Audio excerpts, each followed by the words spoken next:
Ay.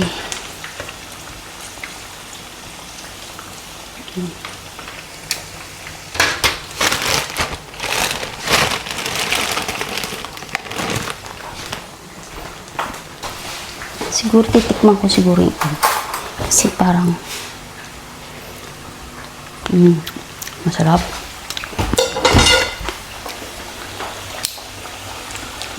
Sarap siya. Parang gusto ko tuloy mag-almusal. Kasi lang, ang taba-taba ko na, magkakape na lang ako. Ang taba ko na, guys. 64 kg. Dati akong 58. Ngayon 64 kg na.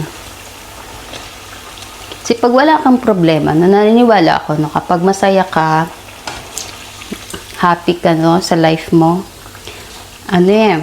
hindi mo napapansin na kain ka ng kain. Diba? Nasasayahan ka sa life mo, tapos kakain ka ng kakain. Pag wala kang stress sa buhay ba, hindi ka stress. Pero pag stress ka, hindi ka makakain masyado. Ako pag stress, hindi ako makakain masyado. Pag hindi stress, yan, tumataba ako kasi nga.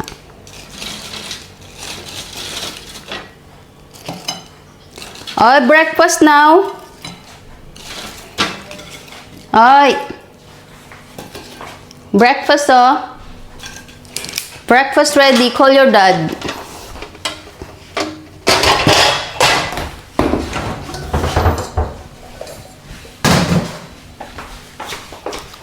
Lagyan natin sila ng milk.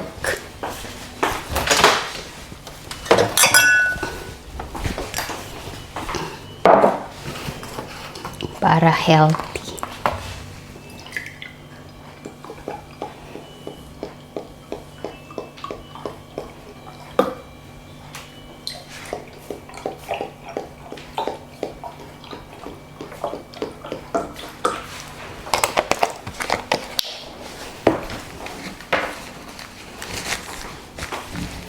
Oh, breakfast ready. Habang nagbe-breakfast yung mga anak ko at asawa, ako naman maghuhugas. Buday, no. Down. Maghuhugas ako. Pero, saglit lang. Galing ko muna.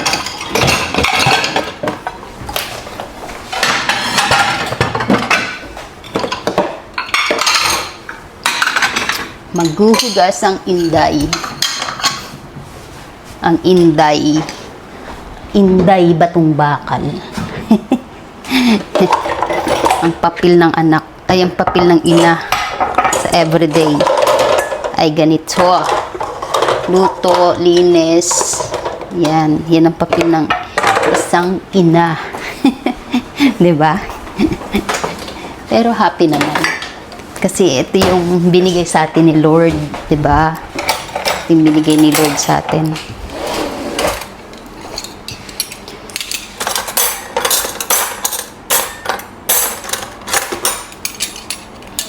Minsan, ako alam niyo sa totoo lang, guys, no? Sabihin sa inyo. Nung bata pa ako, ang pangarap ko talaga is yung mahilig kasi ako maglaro ba ng bahay-bahayan. Mahilig ako nun eh. Tapos, tas ang laging papel ko nanay sa bahay-bahayan. Tapos, ako, yung nagluluto-lutuan, yan yung ako yung bata ako. Yan yung pinakamasarap, yung pinaka-happy ko ba. Siguro yun na rin yung yun na rin ang naging dahilan kung bakit naging ganito ako. Kasi 'di ba kung hindi ko ginusto yung pagiging nanay o kung wala akong planong mag-asawa, ganyan, hindi sana working woman ako. Working woman. Basta yun, diba? Working at chuchu. Pero talagang, talaga yun? Pangarap ko talaga maging, nanay. Kaya, siguro ito yung binigay ni Lord sa akin. Tapos, hilig ko yung magugas ng plato, hilig kong magluto, ganyan. Hilig ko tong mga to. Kaya siguro, hindi ako kahit maraming hugas, hindi ako nagsasawa. Kasi 'di ba nga, pag marami kang hugasin, mas thankful ka daw kasi nga ibig sabihin, blessing yung kasi nga hindi kayo nauubusan ng pagkain, hindi kayo nauubusan ng mga biyaya, 'di ba? Blessing yun. Kaya hindi ako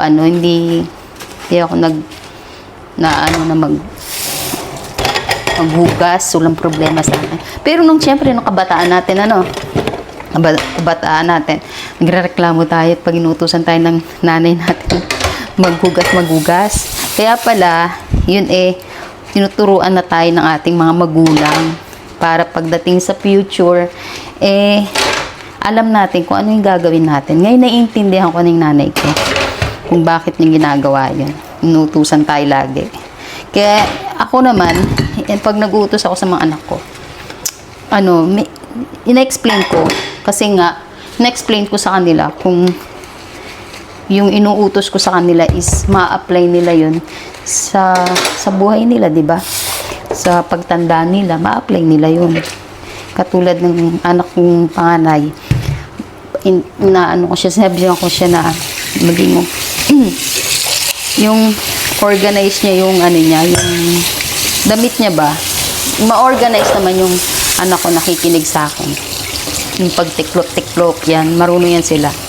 Kasi sabi ko, kasi pag nag-college na siya, ma-apply niya sa kanya yun, na organize siya sa mga gamit niya. Hindi yung burara siya sa gamit niya, ganyan.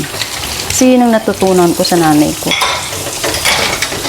Na maging masinop, ganyan. Maging malinis sa bahay, masinop. Ganyan ba? Diba? Pag di ka masinop, burara. May mga kaibigan akong ganun, may mga burara. Ako alam sa totoo lang noon. Mga gamit ko, hindi ako nawawala ng gamit. Kasi masinop nga ako. Kahit na yung sa biyahe-biyahe, hindi ako nananakawan ng gamit, hindi ako nawawalan. Once lang, na ako nawalan, nanakawan ako ng wallet. Katrabaho ko yung dumalo. Kaya, yun.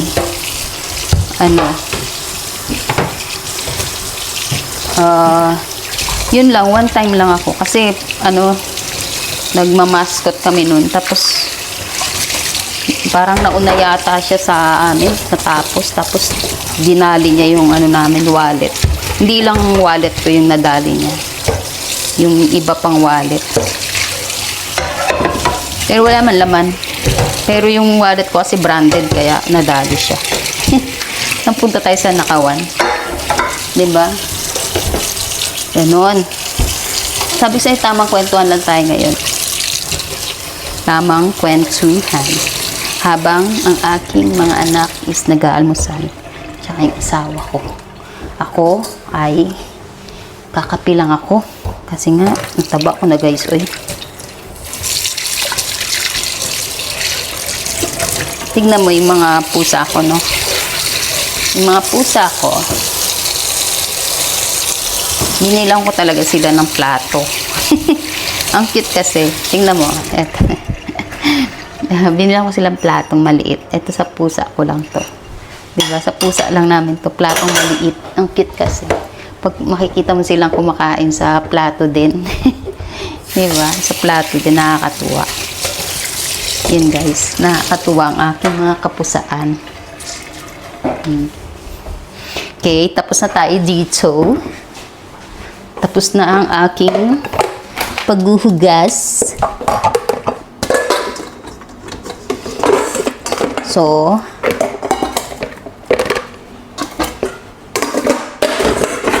sisilipin natin yung silapin natin mga anak ko. Kung kamusta yung breakfast. How's your breakfast? Huh? Amazing. Did you finish? Huh? Kind of full. You're not gonna finish that? I'm kind of full. Why?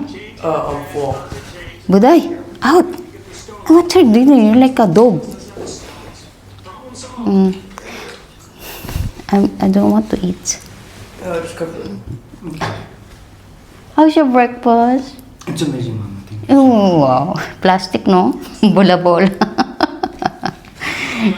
Oh, finish your food, Edward. Jacob. No one gonna eat that. I'm full. I can't eat anymore. Wow. Okay.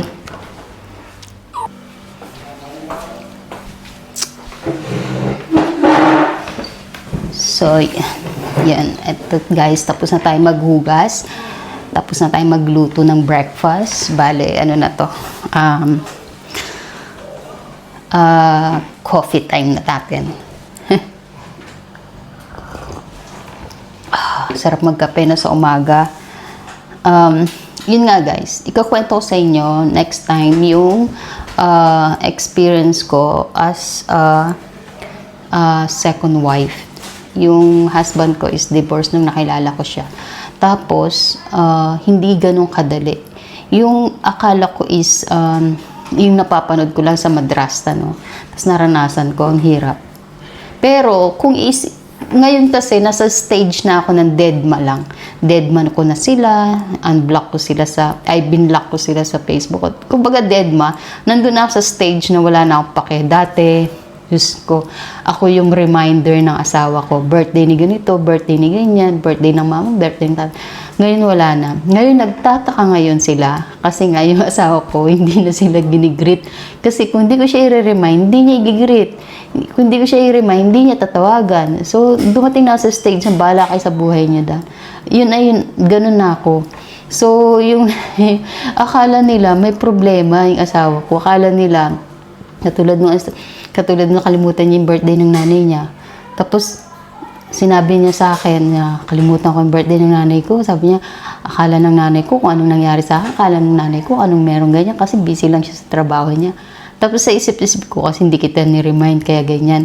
Kumbaga guys, hindi ko na kasi nakasundo yung in-laws ko. Dati, nakikisama pa ako sa kanila. Dati, nag-i-effort pa talaga ako na i-please sila. Ngayon, nasa stage na ako, wala na akong pakialam sa inyo. Kumbaga ganun ba? 'Di ba? Kasi nga, pag pala nasaktan ka ng sobra at naipon mo yung sakit mo, Buday, you're outside, Buday.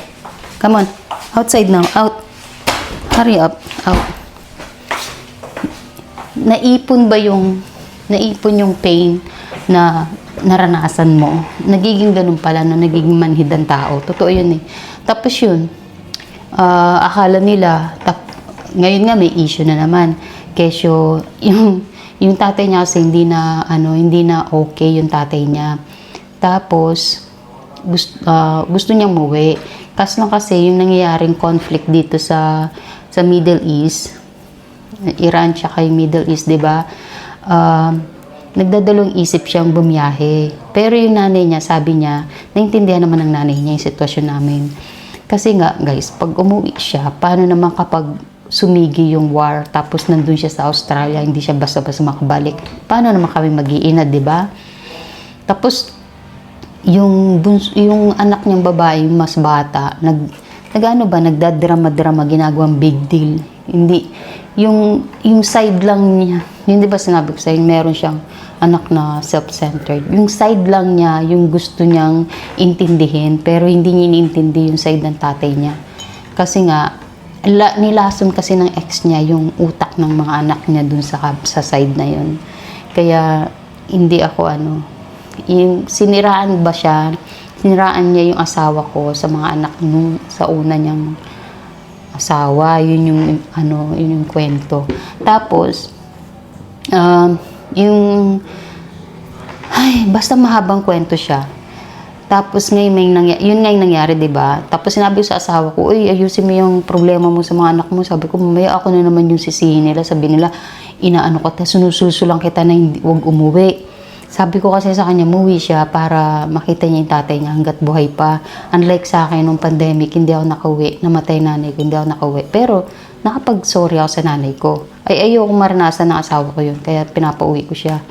Kaso lang, syempre, matanda na yung asawa ko, 62. Syempre, alam niya na yung gagawin niya, desisyon niya, ano niya yan, di ba? Ako, hindi ko naman siya pinipigilan.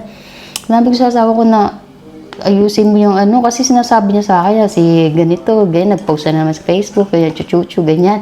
Kaya guys, binlock ko silang lahat kasi nga, pag nagpo-post ako sa Facebook, big deal sa kanila, tapos akala nila para sa kanila yun. Tapos nagko-comment sila ng kung ano-ano sa post ko na hindi naman para sa kanila yun. Apektado sila. Kasi gino-Google Translate nila. Tapos hindi naman, kesyo Google Translate, yun na ba lahat ng, sigurado na ba sila dun sa pagta-translate ni Google sa Tagalog, di ba? Hindi naman. So, ang ginagawa ko, baklang post yung ginagawa ko para at least ma-google nila hindi tama ang Tagalog. Baklang slang, 'di ba? Ganun guys, ganun yung ano ko. Kaya hindi ganun ka hindi ba siya yung relationship ko dun sa hindi ganun ka okay. Kaya okay lang din kasi dead man na lang din ako kasi nga ang importante sa akin mga anak ko, yung asawa ko, yung buhay namin, yun importante, 'di ba? Ganun. Kaya, thank you. Ganyan sila lagi, mga anak ko. Pag after breakfast, papasalamat sila. Thank you, mom. Ganyan. Makatuwa. Kasi, natutuwa lang ako sa mga anak ko. Natatouch ba ako? Sila, hindi nila kilala yung mga side nung sa asawa ko. Kilala lang nila yung dalawang step sister nila, yun lang. Pero the rest hindi. Kasi nga, mas recognize nung mga kapatid nung under kasi, puro lalaki kasi mga kapatid ng asawa ko, puro lalaki sila. Tapos under sila ng mga asawa. Sa akin naman, asawa ko, pag may mga major decision, nagko-consult sa akin yan. Tapos pinag-uusapan namin. Pero madalas siya yung nagdedesisyon. Hinahayaan ko lang. Pag ako rin naman may sariling decision, inukonsult ko sa kanya. Tapos ako rin naman nagdedesisyon. Next time, ikwento ko sa inyo yun guys. Pag hindi ako nadidistract sa pagluluto. Kwento ko yung kasaysayan ng buhay ko. Kasaysayan. Masalimut ang buhay ko. Marami akong kwento sa inyo. Sabi ko sa inyo. Mag-subscribe kayo sa akin, no? Para, every natin is may kwento ako sa inyo. Matutuwa kayo. Hindi ko alam kung mapupulutan nyo ng aral or masasabi nyo, ang dami mo na makalokohan. Ganyan. Okay? Hanggang dito lang guys yung vlog ko. Thank you for watching. Have a nice day. Have a great day ahead. Yeah. Don't forget to like and subscribe to Mommy Chris. Bye!